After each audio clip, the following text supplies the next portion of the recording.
The hum of clippers echoed like a swarm of hornets in the health office of Crestview Middle School, located in the suburban town of Willowbrook, Virginia. 13-year-old Amara Wilson's neatly braided extensions fell to the linoleum floor, exposing the patchy scalp she'd concealed for years due to alopecia.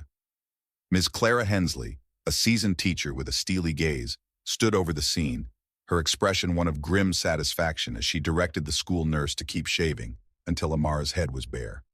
The teacher had singled out her target, a reserved artist whose mother, a Navy commander, was stationed overseas, and whose medical condition made her an easy mark. Unbeknownst to Ms. Hensley, a shaky video recorded by Amara's friend Lila Carter was already making its way across continents to Commander Vanessa Wilson's secure phone. The school's response, a one-day suspension for Ms. Hensley and a vague statement about a misunderstanding, was meant to bury the incident. They didn't realize they'd provoked a woman who'd led naval operations in crisis zones. 3 days later, when Commander Wilson strode through Crestview's doors in her crisp Navy uniform, the hallway fell silent. Everyone understood this wasn't just about hair. This was about justice. Sunlight streamed through the blinds of room 204, casting soft patterns across Amara Wilson's desk. The 13-year-old sat hunched over her sketchbook, her pencil tracing the delicate lines of a soaring eagle. Her braided extensions framed her face, a shield that hid the bald patches from her alopecia, a condition she'd managed since age 10. "Amara Wilson," Ms. Hensley's voice sliced through the classroom. "What are you doing?" Amara's pencil froze. "Just finishing my notes, Ms. Hensley," she murmured, eyes downcast. Ms. Hensley marched down the aisle, her heels clicking sharply. At 49, Clara Hensley had taught 8th grade for over 2 decades, priding herself on ironclad discipline. She loomed over Amara's desk, arms crossed. "That doesn't look like history to me." She snatched the sketchbook, flipping through pages of intricate drawings.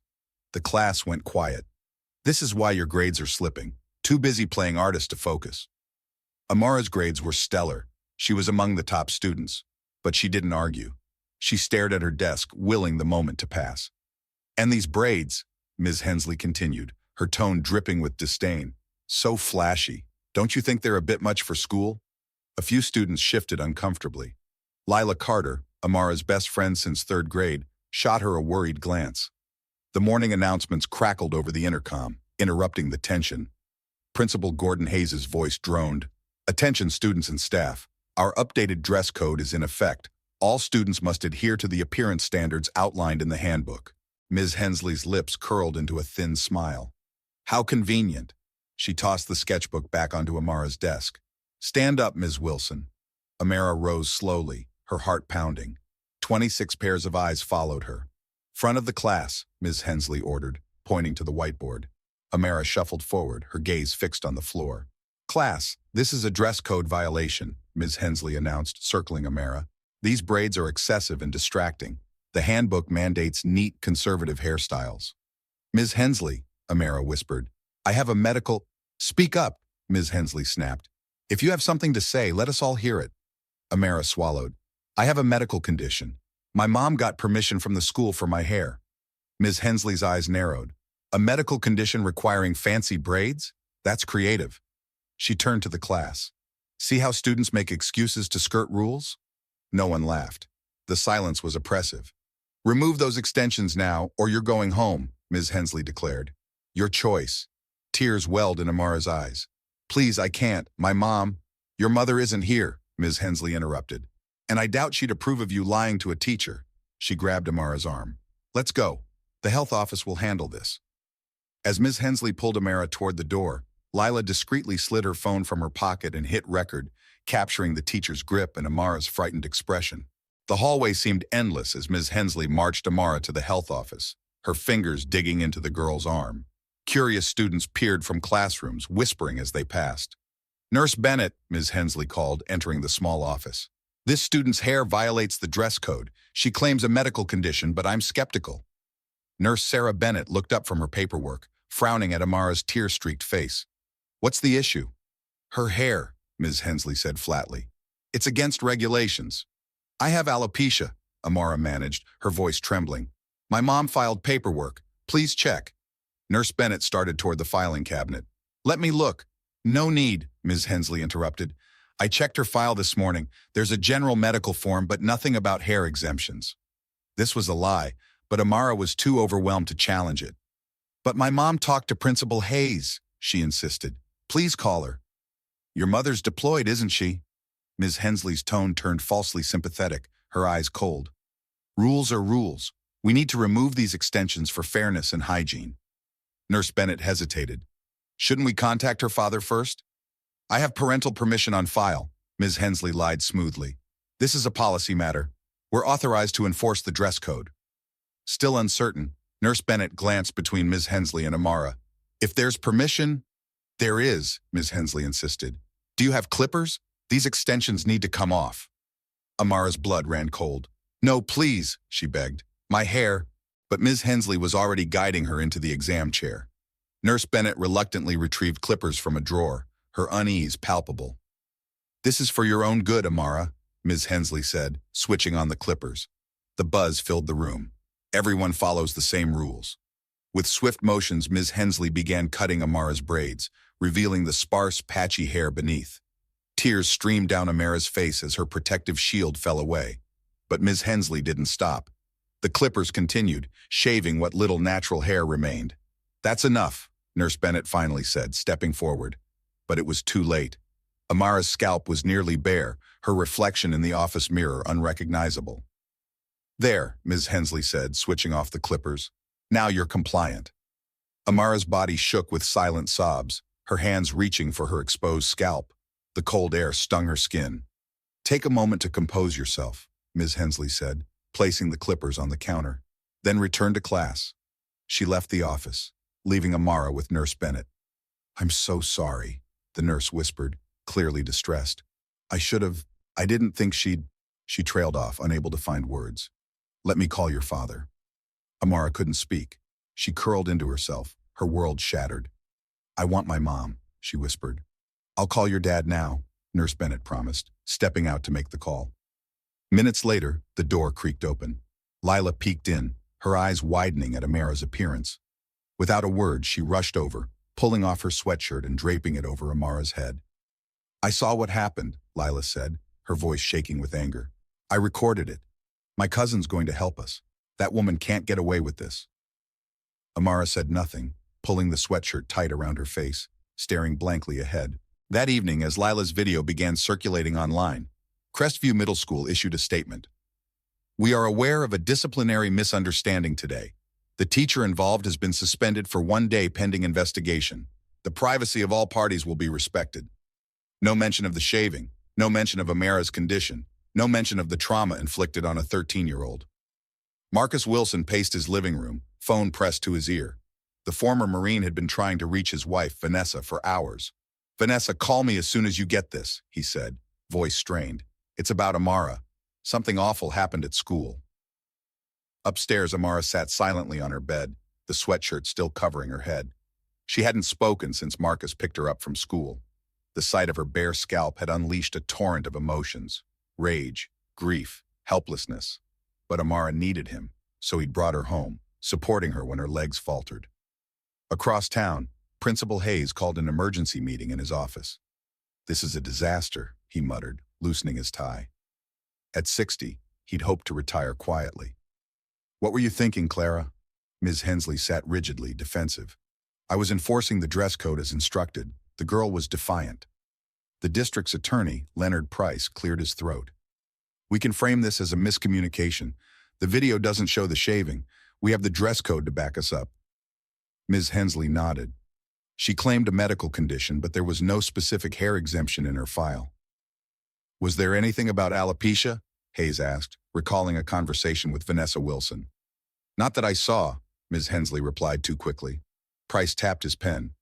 We acknowledge an incident, say procedures weren't followed, and cite privacy laws to avoid details. If the parents push, we offer mediation. Hayes nodded. Draft it. I want this contained by morning. In her darkened bedroom, Amara's sketchbook lay untouched. Her brave, colorful characters seemed meaningless now. She ran her fingers over her scalp, feeling the uneven patches where the clippers had been rough. The memory of her braids falling, Ms. Hensley's satisfied smirk, played on a loop in her mind. Marcus knocked softly. Dinner's ready, sweetheart. Amara didn't respond, pulling the covers over her head. I love you, Mara, he said, placing a plate on her desk. We'll fix this. But how do you fix a child's broken trust? In another part of Willowbrook, Lila sat at her cousin Zoe's kitchen table, watching her upload the video. Are you sure about this? Lila asked. Amara's so private. Zoe, a community college student and activist, looked up. This isn't just about Amara. It's about every black girl targeted for her appearance. Sometimes exposing injustice is the only way to fight it. She hit upload. By morning, the clip had over 15,000 views, with comments ranging from outrage to demands for the full story. Far away, at a naval base in the Pacific, Commander Vanessa Wilson received Marcus's encrypted message.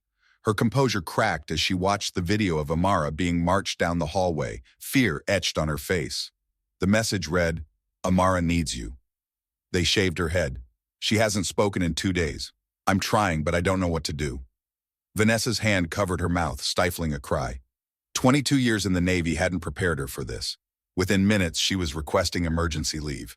Hours later, she was on a transport plane, her face a mask of controlled fury. Someone had harmed her daughter, and they would answer for it. The sun was low as Vanessa pulled into Crestview's parking lot, still in her uniform. Remember what we discussed, Marcus said from the passenger seat. Don't risk your career. Vanessa adjusted her cap, her brown eyes resolute. This isn't about my career. It's about our daughter. She'd spent the flight strategizing. Emotional outbursts wouldn't win this fight. Control and precision would. The school hallway went quiet as Vanessa entered, her boots striking the tiles with purpose. Students stepped aside, teachers retreated. Her uniform commanded respect, her expression demanded answers. In the staff lounge, Ms. Hensley was mid-conversation when Vanessa pushed open the door. The room froze. Ms. Hensley's coffee cup trembled as recognition hit, followed by fear. Commander Wilson, she stammered. I didn't know you were back. Clearly, Vanessa replied, her voice icy. I hear you've met my daughter, intimately. The other teacher slipped out, leaving Ms. Hensley alone. I was enforcing policy, she said, regaining composure. If you'd been more involved, don't, Vanessa cut in. This isn't about policy or my deployment. We both know better. The air crackled with tension. 10 years ago, Norfolk Naval Base, Vanessa said quietly. Does that ring a bell, Seaman Hensley? Ms. Hensley's face paled. You were in my training unit, Vanessa continued. Discharged for insubordination and false reports against minority sailors. Sound familiar? That was different, Ms. Hensley whispered. You targeted me. Because you couldn't follow orders, Vanessa said, and because you harassed your black peers. Now my daughter pays for your grudge? She stepped closer. If you ever approach Amara again, you'll learn why my unit called me ironclad. Vanessa turned toward Principal Hayes' office, memories of Hensley's past flooding back. The woman had vowed revenge after her discharge. Now she was targeting children. Hayes' secretary tried to intervene. Do you have an appointment? He'll see me, Vanessa said, opening the door. Hayes stood, irritation shifting to unease. Mrs. Wilson, we weren't expecting— Commander Wilson, she corrected, standing tall. You should have expected me the moment your teacher assaulted my daughter. She placed a folder on his desk labeled Incident Report, Wilson, A, Assault, Negligence, Civil Rights Violation. What's this? Hayes asked, not touching it. This, Vanessa said, is what accountability looks like. My team has witness statements, medical records, and the permission forms we filed last year. Hayes' confidence wavered. Ms. Hensley's been disciplined. A one-day suspension, Vanessa scoffed. That's a vacation. This folder includes evidence of Hensley's history of racial bias. This isn't her first time targeting a black child. Hayes' face darkened. You're threatening the school's reputation. You threaten my daughter's dignity, Vanessa replied. We're not even yet. That afternoon, Miss Hensley sat in a local news studio, a microphone clipped to her blouse. I was doing my job, she told the anchor, her voice trembling for effect. The dress code is clear. This student's family claims a medical condition, but there was no exemption in her file. Her mother's using her military status to intimidate us. Across town, Marcus found an anonymous note under his door. Check the health office files. They know what happened. Someone inside was risking their job to help. That night, Amara woke screaming from a nightmare, her braids falling on a stage as students laughed. Marcus held her, promising safety, but both knew the hallways awaited. The next morning, Vanessa appeared on a national morning show, her uniform impeccable. My daughter Amara has alopecia, she said. A teacher shaved her head, knowing her condition. The school ignored our medical forms and Amara's prior complaint. This was deliberate cruelty. The interview went viral. Her words, "If the system won't protect my daughter, I'll dismantle it," becoming a rallying cry. Protesters gathered outside Crestview holding signs, "Justice for Amara," and "Protect our kids." Lila's cousin Zoe spoke to reporters. "Miss Hensley's been targeting students of color for years. Ask any alum." Social media flooded with stories from former students revealing a pattern of bias. Then, an email from IT technician Ryan Foster changed everything. "The nurse's office security video exists. Principal Hayes ordered me to delete it, but I kept a backup. Meet me off campus." Vanessa arranged a meeting, but Ryan vanished. Days later, a text from an unknown number warned, "Tell your hacker to stop or we'll bury him." Vanessa forwarded it to her Navy cybercrime contacts, suspecting a deeper conspiracy. While Vanessa pursued evidence, Amara stayed home, unable to face Crestview. Her sketches turned dark, chaotic swirls of pain. But on the fifth day, she painted a barren tree with a single green sprout, a sign of hope. Vanessa, seeing it, wept silently. "It's beautiful, baby," she whispered.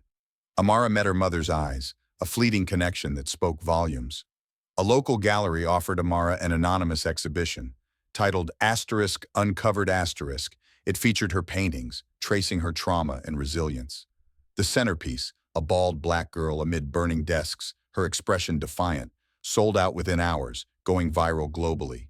A year later, Amara, now 14, led art therapy sessions at Uncovered Studio a nonprofit for school trauma survivors. Her paintings adorned the walls, her confidence growing. Crestview, under new principal Ethan Brooks, formerly the art teacher, embraced inclusive policies.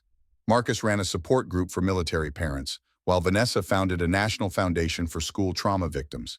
The Smithsonian requested Amara's sketchbook for an exhibit, open to her words, "You tried to erase me, but I redrew myself." One Sunday, Amara woke to birdsong, her scalp bare by choice, a canvas of her own making. Her walls burst with vibrant art, building on the past, not erasing it. Justice grew from one girl's courage, her parents' persistence, and a community's refusal to stay silent. It wasn't perfect, but it was enough to change the world.